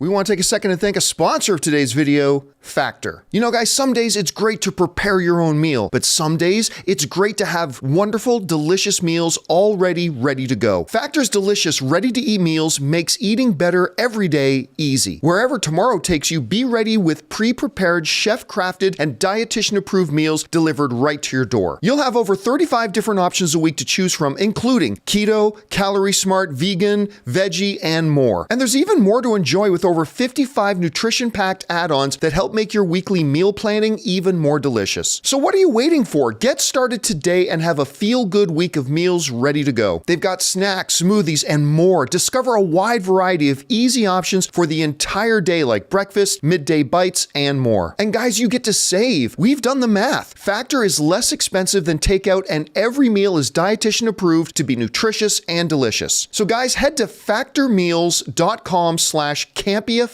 and use the code Campea50 to get 50% off. That's code Campea50 at factormeals.com/Campea50 to get 50% off. And thank you to our friends at Factor for sponsoring today's episode of the John Campea Show podcast. All right, guys, with that all down, let's get over to your live questions here, shall we? We're going to get things started off here with Richard Lai, who writes, apparently Zack Snyder claimed, I saw this. Zack Snyder claimed that Rebel Moon was watched more than Barbie and would have outgrossed it in theaters. Was this meant to be a joke, or is this Snyder saying WB is nothing without him? Yeah, I didn't hear him say that it would have outgrossed Barbie in theaters. Maybe he did say that. I'm not saying he didn't. I'm just saying I didn't see that. That would be a very dumb thing to say because, more people who could just sit at home and watch something for free outnumbered the people who got up, drove to a movie theater, and paid $15 for a movie ticket? Quel surprise. I mean, yeah, that would be a very dumb thing for him to suggest, because no, Rebel Moon would not have gotten anywhere near the box office of Barbie at all. I mean, don't get me wrong. I don't think Rebel Moon would have been a flop, unlike what some people are. I don't think there's any reason to believe that Rebel Moon would have been a flop. But would it have been like a huge financial hit, especially since the movie sucks so much? No, I don't think by any stretch it would have been a huge hit. But then again, I just got to reemphasize, I don't remember hearing Zack Snyder said that it would have outgrossed Barbie. Maybe he did, and I just didn't catch it, but I didn't think he said that. Anyway, next up, we go to Chef Rigo, who writes, John, I'm not ashamed to admit that if you ever see me lifting at the gym, I'm probably listening to the Peacemaker intro to get pumped. It is still the greatest opening theme song, not necessarily score, to any television show ever. I love it. Chef Rigo goes and trains at the same UFC gym that I do, so that's why he's kind of mentioning that. All right, next up, South Texas Shark writes, WB Games want more live service BS for why? I read that, but I don't know what live service means. I don't know what live service means. It's because in this article I took a quick peek at, it said WB wants to kind of lean away from the AAA games and go more to live service. And I don't know off the top of my head what live service is supposed to mean. Ice Nest is saying it's like Fortnite. So like a multiplayer online game, is that what live service means? If so, okay. Yeah, apparently that's what it is. Mark Newman is also saying online multiplayer and DLC glory. Okay, I see that. Well, yeah, listen, I'm not surprised that Warner Brothers is saying that. I mean, they've had a couple of struggles lately, especially with Suicide Squad. So I'm not surprised to hear them say that. All right. Next up, we got Victor Acosta, who writes, that guy who killed Brandon Lee never got charged. Alec Baldwin, victim of a witch hunt, completely unfair. I mean, look, it was well reported that the individual who pursued charges against Alec Baldwin, it was very politically motivated. She was a Republican member of, at the states, I think it was the state Senate. You can correct me if I'm wrong about that, but she was a Republican member of the state Senate and specifically requested the ability to be the one to prosecute Alec Baldwin, who of course is a very outspoken anti-Donald Trump guy. But listen, like I said, we don't necessarily know all the details. Like, everything on its surface, there's no way in hell Alec Baldwin should be charged, right? It's not his responsibility. There are two fail-safe points, people who are responsible for making sure the gun is dead. The director thought the gun was cold. The cinematographer thought the gun was cold. The actor thought the gun was cold. But that doesn't mean there aren't other details that came up in the investigation that we may not know about that might be a little bit more incriminating to Alec Baldwin. I'm not saying they are. I'm just saying we have to be aware that it is possible that there are other details that might be more incriminating that we don't yet know about that'll come out in the trial. If everything is as it looks on the surface, no, Alec Baldwin should absolutely not be charged. It's asinine to think otherwise. But I have often followed cases where it's like, oh, something came up in the case that we didn't know about beforehand that made it totally understandable why this is happening. So let's just wait and see how this plays out. And we might be finding out more stuff later on. We'll find out. All right. Next up. Dildar the Glorious writes, I've been researching the other Dune books, and I have to ask, how many lines of spice did Frank Herbert do? It has to be a lot for how weird as fuck they get. Don't forget, though, that many of the later books were not written by Frank Herbert. They were written by his son. And how many lines of spice was he? Because yes, they get really crazy. I mean, they get absolutely crazy. All right. Jack Fern writes, what do you think about Warner Brothers shutting down Rooster Teeth? Do you think it's a mistake? Can it be saved? Yeah, I saw that. Of course, Rooster Teeth has been around for like 20 years. Now owned by Warner Brothers. Warner Brothers, here's the reality. It was losing Warner Brothers money. They tried to sell it and they couldn't sell it. Nobody wanted it. And so ultimately they made the decision to shut it down. I mean, Rooster Teeth back in their heyday, they were like one of the biggest things in the space, right? Like absolutely one of the biggest things in the space. And so, it's kind of sad. They were incredible, but I'm going to admit something. When I read the story that WB was shutting them down, I didn't know they were still around. I didn't realize that Rooster Teeth was still around. I kind of thought maybe they had, decided to shut things down a long time ago. So I didn't even realize they were still around. So, hey, listen, business is business. If it's not making money and it's losing you money and you can't offload it, nobody else wants to take it, then I guess, shutting it down is the only option they have. But, who knows? Maybe somebody will come along last minute and save it. But it's got to be somebody who's willing to put up a lot of money to do it. All right. Next up, Al writes, why do I feel like San Diego Comic-Con will soon meet the same fate like E3? Well, here's the thing. I doubt it, because there's a hell of a lot of people that still go. Even last year, they still have a hell of a lot of people who go to Comic-Con.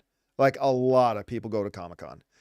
So until we start hearing about those numbers dropping, I don't think there's any reason to believe that. Again, listen, this all obviously is coming on the heels of the fact that James Gunn has said he's not going to be at Comic-Con this year because they're still going to be shooting Superman. But the reality is, Hall H only holds 6,000 people. 100 to 150,000 people descend on San Diego for Comic-Con. That means like 6%, only 6% of the people who go to Comic-Con would even be able to get into Hall H to see any presentation they were going to do.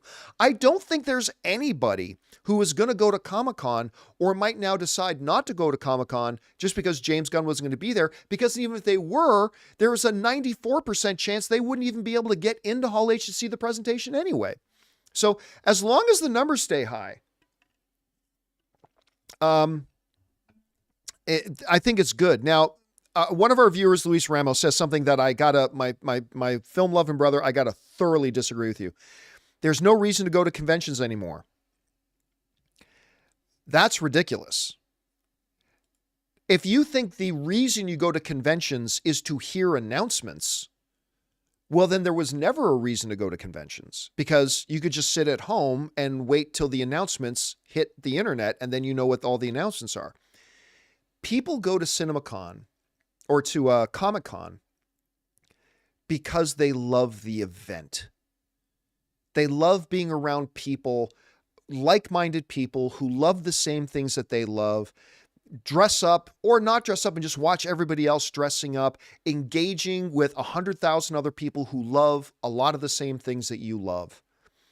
I really enjoy, even though I don't do the con per se, Ann and I still enjoy getting down to San Diego every year for at least a day of Comic-Con, just because I've said this before, being surrounded by 120,000 people who are all there having a blast is just good for the soul. Like, I know that sounds like kind of hippie, but really it's good for the soul. It does something good to my soul to be there surrounded by people who are just filled with joy and having a blast and smiling and high-fiving each other. And there's just something so good for the human spirit to be around there. And that's why a lot of people go to these things. It ain't the people who stand on stage and make some announcements. I mean, that's a fun part of it too, but if you think the reason to go to a convention is to hear announcements, then sure, I guess there's no reason to go to a convention. But that's not why 99% of the people who go to these conventions go. So that's just kind of my take on it. All right. Next up, we got Jared Oberfeld, who writes, I forgot to mention last night that on Tuesday night, I popped on The Crown after work, not knowing the date of the trial for the I guess you're saying Rust Armorer. I don't know am I missing something? Does one have something to do with the other? I popped on The Crown after work, not knowing the date of the trial for the armor. What am I missing? I feel like there's supposed to be, it's not The Crown. It's The Crow. It's The Crow. I thought you were saying, I don't know why my eyes saw The Crown. Okay. What does The Crown have to do with what's going on with the Rust Armor? Okay, and for those of you who might still be confused, of course, because Brandon Lee, while shooting the Crow, was killed by what was supposed to be a fake gun. So, something that nobody was ever charged for or ever convicted of. So, Now I understand. I was confused there for a second. All right. Next up, Christopher Brickner writes, Star Wars games have struggled despite hits like Jedi Fallen Order. Gamers can go into more detail. It just doesn't surprise people because it's EA at this point. Incompetence is expected from them. You know, it's so funny. There was a day when you would turn on a video game and hear EA Sports. It's in the game. And you knew you were about to have fun. Now that was a while ago. But still, there was a time that, you know, you turn on the game and you loved hearing that slogan, EA Sports. It's in the game. You loved hearing that because you're about to play something fun. It is crazy, like how far they've fallen and kind of become in many ways, the representation of everything I hate about the video game industry. Like I got turned off a lot of gaming because everything now is about drops and about microtransactions and about like all this kind of stuff. And it's like, you know, to sound like the old guy screaming at the clouds, in my day, when you bought a game, you got the game. How novel is that? When you bought a game, like Baldur's Gate 3, this is one of the reasons why I think Baldur's Gate 3 is so freaking good. You bought the game, you got the game. There'll be DLC that they'll give you for free that will come out later when they want to expand things a bit and you get that for free. But like no microtransactions, no loot boxes, none of this nonsense. Anyway, yeah. And it's really too bad because, you know, again, there was a time that I used to love hearing those words. It's in the game. I used to love that. Anyway. All right. Next up. We've got, again, Christopher Brickner, who writes, video games are by far the most profitable entertainment medium. It was a mistake on Disney not to have more Marvel and Star Wars games made in the 2010s. That is not necessarily true, Christopher, because here's the reality. I remember I was watching a thing on this on Twitch where for every Baldur's Gate, right, there's 1,000 other games that people tried to develop and make that all lost money. It's not terribly unlike the movie industry, really. Like for every one hit movie you see, there was 100, you know, indie filmmakers and whatever that tried to made their movies and then nobody saw it and no distributors ever picked it up. I mean, it's one thing to see, hey, you know, how much does Call of Duty make and how much did Baldur's Gate make and how much did, what is it, Alan Reach? Is that no, it's Alan, what's the name of the game? It was just nominated for Game of the Year. Alan, what is it? Alan Wake, not Alan Reach. That's Reacher. Alan Wake 2. Like we see those, we think, oh, like everything's so profitable and everything's so great. But you forget for every one of those, like 7 other video game companies went out of business that year and lost tons of money. So and just thinking we just make a game. Look, Suicide Squad is a great example of this. Just because you have a big IP, oh, just make a game and it'll make us billions of dollars. Wah, wah. Apparently not, right? So it may not have been a mistake for them to decide not to get into that. And maybe a little bit of stay in your laneism, maybe. But that just doesn't mean there's not a future for it. All right. Next up. Mr. I Cappenschitz writes, you know what else flows like spice? Gift memberships yesterday. Oh my God, that was crazy. I don't know what the final number was on that yesterday, but it was kicked off by one member and like who gifted like 50 memberships. And then somebody else came along and a couple of times gifted 20. Then a bunch of people gifted 5 and a few people gifted 1. And I don't know, what did we end up with, Jonathan? Like 140 or 150 gifted memberships yesterday? It was something along those lines. It was like a big number, and big thank you to everybody who did that. All right. Carlos Sosa writes, I saw Dune in IMAX and Dolby on the same day. Nice. Honestly, it's the greatest movie I've ever seen. It had me ask myself, right out, how did they do that? I mean, I completely agree. I don't think it's the greatest movie I've ever seen, but it's one of the greatest movies I've ever seen. And I think the best movie I've seen in the last 10 years. Again, I need a good few months to really think about that before I come to any kind of definitive conclusion. I need a movie to sit and marinate for not just days, but weeks and months. But man, I've seen it on IMAX and I've seen it in Dolby as well. And it's just, Oh my God, such an experience every time. And again, and I kid you not, dead serious. And last night as we were laying in bed, she goes, "Oh, this one at Universal's the biggest." I'm like, "What?" And she's got a size comparison sheet of all the IMAX screens in our area. She goes, "Okay, so how about on Tuesday we go to this IMAX screen and then we go to Universal City Walk, the IMAX, they got the second biggest, and let's go watch Dune on that IMAX screen."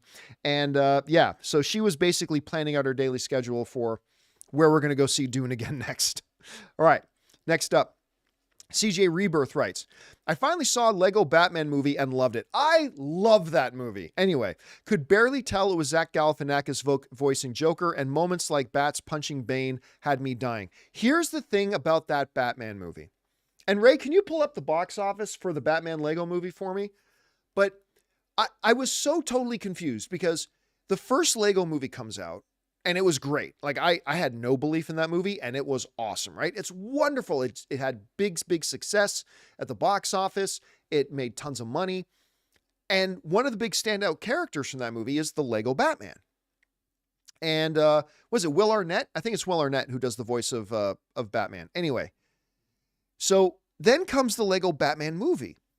And it was every bit as good as the Lego movie, maybe even better. Maybe even better. And yet, did you get that number, Ray? The movie only made $312 million. And I'm like, what? Why? The Lego movie was beloved. The Batman character in it was also beloved. This movie is as good, if not better, than the Lego movie, and only $312 million at the box office? I just, to this day, I don't get it. I don't get it because it is really fun. And it had jokes that only like people who are my parents' age would get. They had jokes that people my age would get. They had jokes teenagers would get. I mean, it was truly a movie for everybody. And the humor was bang on point, and it was awesome. And yet, nobody went to go see it, despite the fact that the Lego movie was a huge hit. I'll never get it. That will always be one that confuses me, man. It's so good. All right. Next up, Al writes, "Don't you know who the F I am? I'm the Juggernaut, bitch." Again, you know what? Chris brought up a really good point, because I thought maybe, the money wasn't just going to be worth it for him to fly all the way out there, spend 6 hours getting into the thing for what, $10,000-$15,000, which for me is a lot of money, but maybe for Vinnie Jones isn't. But Chris brought up a really good point. It's like, maybe Vinnie Jones wants to separate himself from that and not be associated with that again. I thought that was a really good point she brought up. All right. Dr. Stinky writes, "Just saying hi. Love y'all." Thank you, Dr. Stinky. Appreciate that, man, very much. Thanks for the support, dude. South Texas Shark writes, "Chris, how are video game negotiations going?" Obviously, Chris isn't here. Did Chris not say just the other day that they had made progress? I thought she just talked about this the other day. I could be wrong about that, but I think she said they were making progress. Anyway, next up, Myco Sayan writes, "Hey, John, under this unusual circumstances, you think Alec Baldwin's career will be able to survive this unfortunate accident?" I don't know. Listen, I'm going to say I don't know, and I don't know on two different fronts. From everybody else's perspective, are studios going to hire him? Are audiences going to go? This is, I think most people are going to look at this as this was a accident. It was a tragic accident. Regardless about whether he's found criminally negligent or not, even if he is, everybody acknowledges this was a pure, unmitigated accident, right? So even if there's some other details come out that make it that he is guilty of involuntary manslaughter, I think everybody will still acknowledge that there was no intent there was not the furthest dream to hurt anybody or for anybody to get harmed or anything like that. He thought he was just acting a movie, and it was a total tragic accident. So I think most people will be okay with that. And I think even studios will be okay with that. Maybe. I don't know if Alec Baldwin as a person will ever be able to do it again. Look, it's impossible to put ourselves into his shoes because we can't. But I imagine if I were in his shoes, I don't even know how I'd ever leave the house again. Even if I knew that I knew it was a total accident, I was told this was just a movie prop, there was no way I should have known, blah, blah, blah, blah. It doesn't matter. I think I would need therapy for the rest of my life, and I don't know that I'd ever be able to leave the house. The slightest example of this is there was a friend of mine who was driving along one of the Canadian highways, and in the middle of the night, a lot of the Canadian highways are like through wilderness, and a deer jumped from out of the side of the road out, and he became a statistic. He hit this deer, and he was fine, and his friend in the car with him was fine, and the car was damaged, but whatever. But I mean, I'm not kidding you. My friend wasn't the same for months because he killed a deer. It was not his fault. There's nothing he could have done about it. But he was behind the wheel and he hit that deer and he killed the deer and it wrecked him. Like for months, it wrecked him. Completely wrecked him. How much worse would it have been if instead of a deer, it was a kid who jumped out of nowhere in the middle of the night out onto the road and he hit the kid? I mean, still not his fault. Nothing he could have done. But I mean, you'd be wrecked. If not for years, then maybe forever. Like, wouldn't that wreck you? I know I'd be sitting in a dark room drooling, not bathing myself. I mean, I would be, I can't even imagine how bad I would be. I would be completely wrecked and gone. And it wouldn't matter how many people told me it wasn't my fault. And it wouldn't matter how much I rationally knew I was just driving my car the way I was supposed to be driving it. I would be I would be gone. My life would be ruined. I wouldn't be able to function. So I just don't know. When it comes to Alec Baldwin, how will studios react? How will people react? It's hard to say, but my guess is most people will be understanding that, look, no matter how a court case turns out, everybody knows it was an accident. But how will he himself be able to do it? I don't know. We'll have to find out. We'll have to wait and see. It's a great question, though, Maiko. All right. Pablo Alamodo just sends in a super chat badge to be supportive. Thank you, Pablo. Jay Angel says, Cole Bauer, what a badass. Oh, yeah. From Yellowstone. I'll tell you what, that is like, I don't know what Cole is like himself outside of that, but that character is like one of my favorite characters on television. All right. Mark Hahn writes, Zack Snyder said more people watched Rebel Moon than Barbie. Listen, I don't necessarily doubt that statistic that more people watched it because people could sit at home and watch it for free on TV. Sure. It's one thing for people to sit at home and watch something for free. It's another thing because on that level, I think there's lots of things on TV. Like more people watched Shogun than went to go see Barbie. If you take in a movie ticket cost around $15, more people watch Shogun than went to go see Barbie. But would all those people who watch Shogun from home for free because they're already Hulu subscribers, would they have gotten up, left the house, traveled to a movie theater, bought a $15 ticket to sit down and watch it? Less than half than the ones who watch it on TV, right? So, yeah, I mean, cool. More people watch something for free on TV than paid $15 to go to a movie theater to see it. So, yeah, he's right. I have no reason to doubt that he's right, but a lot of things have been watched more than Barbie was because you could sit at home and watch it for free. All right. Gray Fox gifted a membership. Oh, Gray Fox? Gray Fox. A Gray Fox gifted a membership. Thank you, Gray Fox. Appreciate that. I got Jonathan yelling in my ear, which I asked him to do in case people did that. Thank you, Gray Fox. All right, next up. Where are we at? Amin writes, other than Best Actress, I don't think we're going to get many surprises at the Oscars. Who is your final prediction between Emma and Lily? I mean, listen, it's going to be very close. My guess is Emma. I think Emma Stone wins it. Lily Gladstone is the Battle of the Stones. listen, I would bet $5 Emma's going to win it, but I wouldn't bet 20. Like, that's how close I think it's going to be. Everything else, like, is going to be kind of predictable. But here's the thing. When things look predictable, that's when surprises happen. Surprises don't happen when you think it's going to be close, because then it's not a surprise. You knew it was close, right? It's not going to be a surprise if Lily Gladstone wins, and it's not going to be a surprise if Emma Stone wins, because we know that that's a close race, right? It's close. It's when we don't think it's close. It's when we think it's already a foregone conclusion.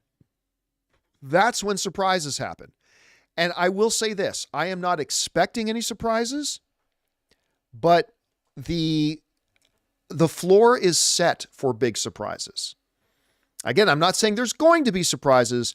I'm just saying the table is set for there to be surprises. So let's see what happens. All right, next up. E. Young 98 writes, "Hey, John, recently you said Dune 2 is one of the greatest movie sequels ever." Yeah, and I totally agree. So I'm curious, what are your top 5 movie sequels? I don't do, just so you know, E. Young, I don't do top 5, top 3, top 10 questions, because those are things that I want to be able to sit down and actually think through and whatever. But I mean, in no particular order, I mean, the best sequels of all time are self-evident, right?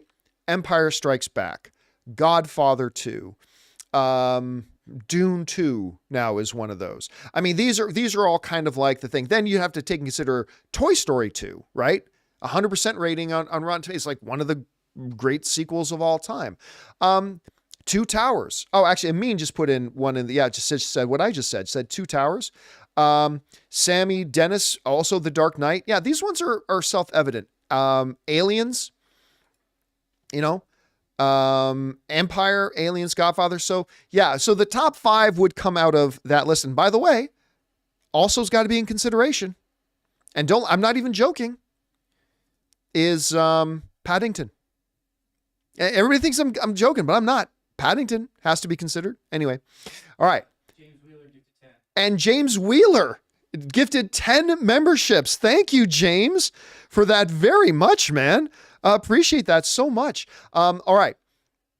Amin again writes, "By the way, what are your thoughts on Zone of Interest? It lacked a cohesive plot, but there was a lot to digest. Beautifully shot, haunting sound. We talked about Zone of Interest a couple of weeks ago, if you remember. It's A24, right? Zone of Interest was A24, was it not? At any rate, if it's not an A24 film, oh my God, it feels like an A24 film. I think the word, and I think you used it as well, that really comes across is haunting. I don't know that I agree that it didn't have a cohesive plot. It certainly wasn't an obvious plot, but yeah, let's put it this way. I thought it was really good, but I'm not really interested in watching it again. That's really weird, right? Like, it's a movie I thought was really good, but not really one I think. And yeah, Josh Stockwell saying, yes, it was A24. Thank you, Josh, for that. All right. Next up, we've got, that was Amin. Kyle McComb writes, "The Wild Robot and the new Inside Out 2 trailer," which I still have not seen the new Inside Out 2 trailer, "got me pumped for new animation, not to mention Moana 2. And though they're 2023 movies, The Peasants and Robot Dreams are getting released soon in my market." I'll tell you what, I still haven't seen the Inside Out 2 trailer. I'll watch that a little bit later today. That Wild Robot trailer is one of those trailers where when it started, I thought, well, this looks dull. But as the trailer progressed, I thought, okay, this looks pretty sweet. This looks pretty charming. And by the end of it, I was like, okay, now I want to see this movie. Even though there's hardly any dialogue in it or anything like that, I thought, yeah, this looks pretty good. I'm down for watching this now. I'm down for watching it now. All right.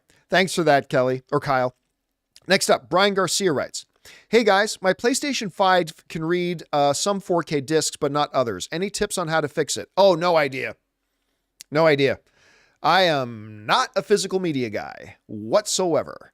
I am a digital guy, and I don't even think Rob, if he were still here, would be able to help you out much because he does not use his PlayStation to watch physical media discs. So I don't know if he'd be able to help you. Obviously the best thing to do is to look on some online forums. I'm sure if you're having an issue, I'm sure many others have had the issue too. And the online forums are great to find where people share their experiences, and hopefully you're able to find, hopefully you'll be able to find that. But again, digital, you wouldn't have that problem if you're more of a digital streaming guy. All right, next up. But the funny thing is I have a PlayStation 5 too, and I've never once touched the disc drive. I've never once touched it. FOTY writes, I believe Barbie was right to be in adapted screenplay. Logan was also put in that category, even though it wasn't an adaptation and also original. Oh no, Logan was absolutely an adaptation. It was a borrowed adaptation of several old X-Men stories. James Mangold has specifically talked about which X-Men stories, which Wolverine stories that he drew influence from to make that up. When the Writers Guild of America itself, when all the writers say this is an original screenplay, there's no fucking ounce of the Barbie screenplay that's adapted, right? Just because Barbie was a thing, that no more makes it an adapted screenplay than saying, I can't remember if Tree of Life was based on a book or not, but let's pretend it wasn't, saying Tree of Life is an adaptation. How? Well, trees are a real thing. There are trees, and this is called Tree of Life, so it's adapting trees. When the Writers Guild of America says that this is an original screenplay, that ends the debate. That ends the discussion. It's an original screenplay. When literally every other body out there said this is an original screenplay, it's an original screenplay. So I don't know what the Oscars are thinking. The movie Barbie was not taken from any pre-existing work. It was not taken from any pre-existing work. Unlike Wolverine, which James Mangold has listed all the works that he drew influence from, making it a proper adaptation. It's not a direct one-to-one translation, but it's an adaptation of many different sources. Barbie was not based on any other source. It was a purely original thing, which is again why the authority on writing and screenplays, the Writers Guild of America, said, like everybody else in the world said, it's an original screenplay. Because it is. So the Oscars putting it in adapted is just asinine. It's just completely ridiculous that they did that. All right. Next up. Svein86 writes, Fallout looks great. It absolutely does. Everyone wants to save the world. They just disagree on how. I thought that was a great line. And really not far, I think, from a truism of the world. I think, everybody wants to save the world. It's just everybody disagrees on how. I really, really did like that line. I don't know why it struck me as being so profound in the trailer. It's not really a profound thought, but in the trailer, it strikes me as profound. I cannot wait to watch this. I'm really, really excited to see it. All right, next up, we got James Wheeler who writes, sends in a $20 super chat. Thank you, James, for supporting us on that level, man. Appreciate that, man. Hello, everyone. This weekend, I'll be watching Dune Part 2 for a second and third time. One of those times is on the third biggest IMAX screen in the country. It's 97 feet by 76 feet in San Francisco. I know exactly the movie theater you're talking about as well, and that is a dynamite theater in San Francisco. I would go out to that one. Remember back in the day, it was, what's the sister convention of Comic-Con? I think it was called WonderCon. And they used to be in San Francisco. If I'm remembering, it was WonderCon that was in San Francisco. And whenever I would go out there, we would go into that theater, and it was, it was really, really good. I'm kind of jealous you get to see it on that screen. That's awesome, James. I hope you have an awesome time. And again, thank you for supporting us on that level, James. We appreciate that, man. All right, next up. We got Venom Carnot, who writes, seeing Dune 2 Friday night at 10:30. Seats were packed the whole week. I was lucky enough to snag one. Really hyped. May thy knife chip and shatter. You must be talking about going to see it on an IMAX screen or one of the other premium theaters like a Dolby Prime or something like that. Because you can get tickets to go see Dune. They're playing on a lot of screens. But man, when we checked, And we saw like the IMAX screens were like booked, because there's not a ton of them, but they were booked for a couple of weeks. So yeah, it's been slim pickings trying to find seats to that. So I am still really fascinated to see what the second weekend drop off is going to be of Dune 2. Because opening weekend made 82.5 million. Will it take a less than 50% drop? Not many movies do it, but I think there is a chance Dune 2 actually takes less than a 50% drop. We'll see. We'll see. All right. Next up, we've got Renetta, who also sends in a $20 super chat. Thank you, Renetta. And Renetta writes, one of one. Hey team, it's so great seeing the team back together tour again. You're one of my favorites when it comes to entertainment news. Thank you so much, along with Roca Geek Buddies and Christian Harloff. Well, thank you so much for that, Renetta, and thank you for being here. Thank you for being a supporter of ours. Thank you for super chatting in like $20 when you don't need to. Thank you so much for that. We appreciate that, and it's great to have you here. All right, next up, and our final question of the day comes to us from Mason Thurmond, who writes, Robert Dan Slott of the 2000 She-Hulk comics sent a tweet that actually the She-Hulk show was the most faithful to the comics MCU adaptation. Thoughts? Yeah. No, like what Rob and I would often say was like people saying like, why can't it be true to the comic? She-Hulk is, in terms of the spirit of it, is the most accurate to the comic that any Marvel show has ever been, or any Marvel movie has ever been. For me, the reason I disliked She-Hulk so much was simply because of one thing, and it's a big thing. It was a show that tried to be a comedy that was horribly unfunny. There was a few moments here and there. There were moments that got a good laugh out of me. The Daredevil doing the walk of shame, I thought that was hilarious. I mean, there were a couple of moments that I thought were pretty good moments. But if you're a comedy, you can't have moments. You have to be consistently funny. You don't have to be the funniest thing of all time, but at least be fairly consistently funny. It was a horribly unfunny show.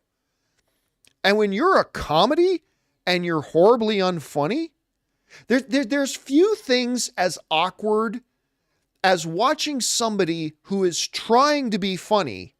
It must be what it's like watching me. There's few things as awkward as watching your horribly hopeless friend trying to hit on a hot girl, but also watching somebody trying to be funny who is clearly not being funny. And that's what it was like watching She-Hulk. It became uncomfortable. It became awkward watching it because every line they were trying to be funny and they were just failing. The problem isn't that they were trying to be funny. Deadpool tried to be funny and it was hilarious and we consider it one of the great all-time classics. But She-Hulk was just so bad. But spirit-wise, it was completely accurate to the spirit of the comic. It was 100% was that way. All right, guys. And that'll do it for today's installment of the John Campea Show podcast. Thank you so much for being here and making this little show part of your day. Big special thank you to all you guys who sent in those questions. Number one, because you gave us great fun things to talk about. But number two, you supported this channel as you did it. And all of us involved with the John Campea Show. Thank you guys so very much for your support. Don't forget to come on back and join us again tomorrow. Want to thank also Chris Carr and Robert Meyer Burnett for being here. Thanks to Jonathan and Ray on the other side of that door who put everything together and made today's shows possible. We'll look forward to seeing you again tomorrow, guys. My name's John Campea, and until next time, my friends, bye-bye.